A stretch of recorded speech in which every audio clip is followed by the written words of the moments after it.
सुमनसवन्दित सुन्दरि माधवि चन्द्र सहोदरि हेममयि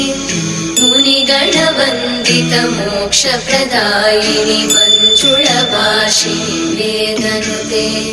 पङ्कजवासिनि देव सुपूजित सद्गुणवर्षिणि शान्तियुते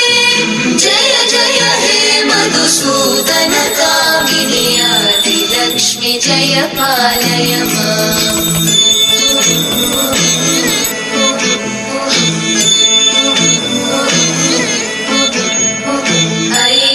कल्मषनाशिनि कामिनि वैदिकरूपिणि वेदमये